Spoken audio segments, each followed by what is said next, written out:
We're going to look at designing a fabricated hub when the impeller is mounted directly onto the motor shaft.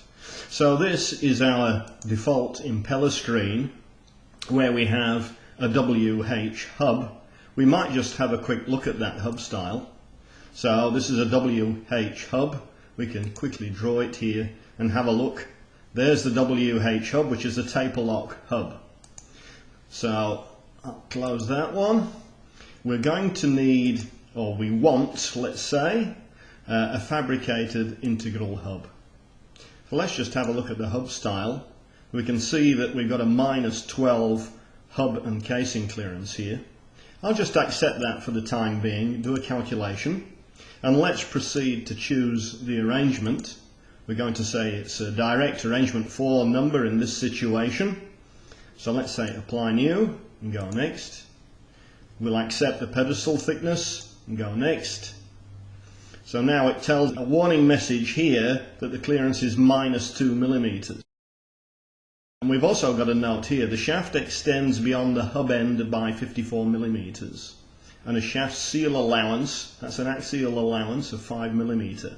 So let's draw the inlet assembly and have a look at that. Let's zoom into here and see what's happening.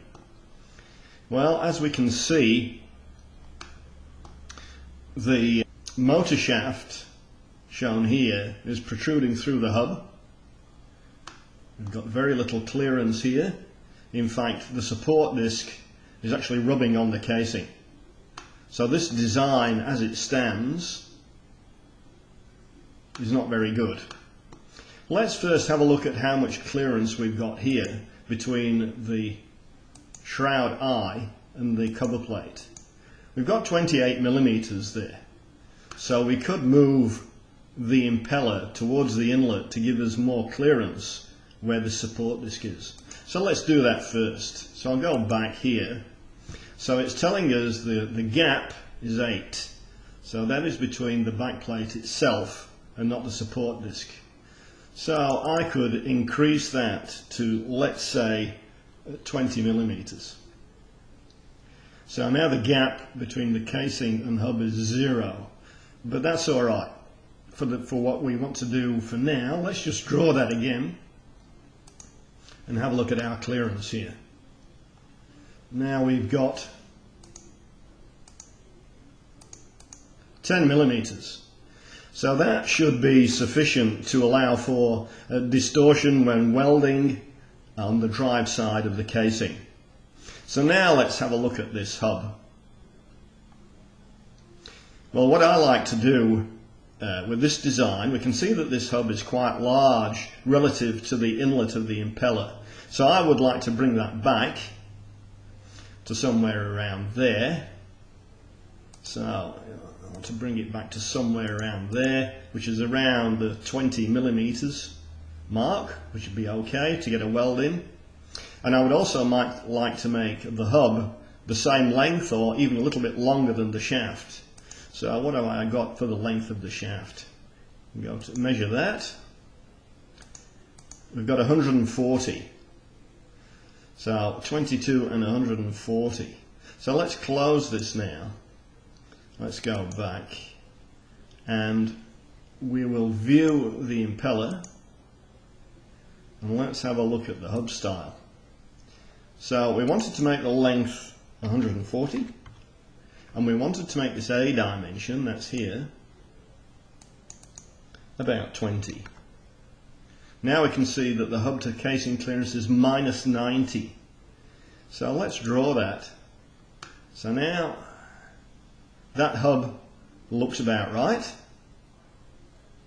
And what's the diameter like? You can also check the diameter here. Say okay. So we've got 150, which is a maximum bore of 85.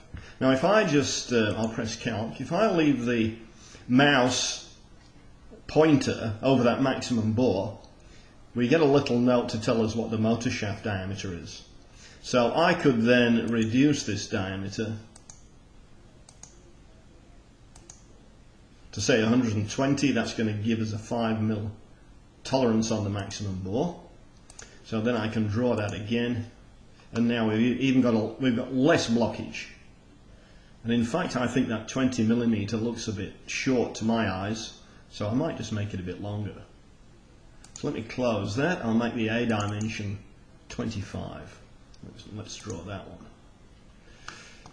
Yeah, that looks a little bit better, because we might want to put a keep plate on there.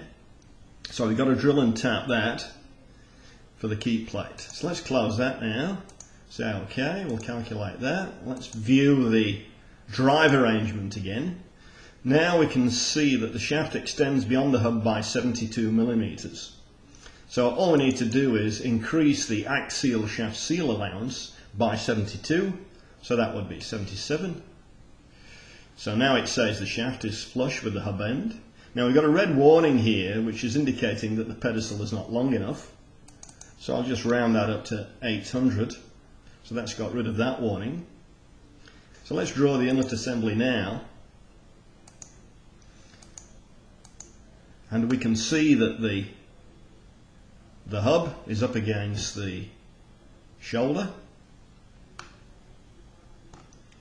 and we would probably have a keep plate. So the shaft seal is actually on the outside of the hub, so it's clear of any keyway. That doesn't look very much metal there to fit an end plate and have it drilled and tapped. So what I'll do is I'll just go back to the impeller and we'll increase this diameter. Say another. Let's just draw that again. That looks better. We've got more meat there now. Okay. If we wanted to make sure we have a positive axial lock, we could make that 1 or 2 millimeters longer,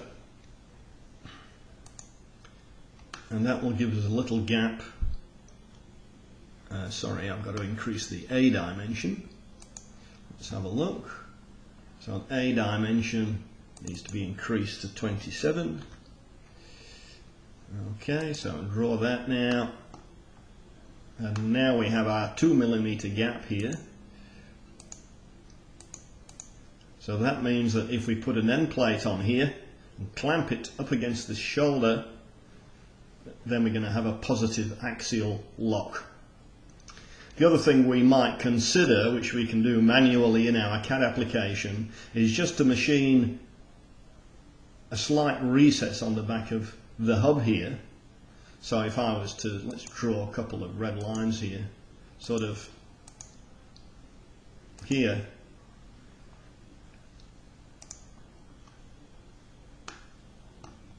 So we could recess that back to make sure that this edge of the hub doesn't interfere with the motor cowling. We would do that manually on the hub detail.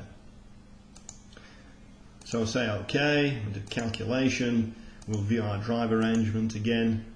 No warnings here, so we've got plenty of room now on our inlet assembly to get in here to put nuts on the seal plate here.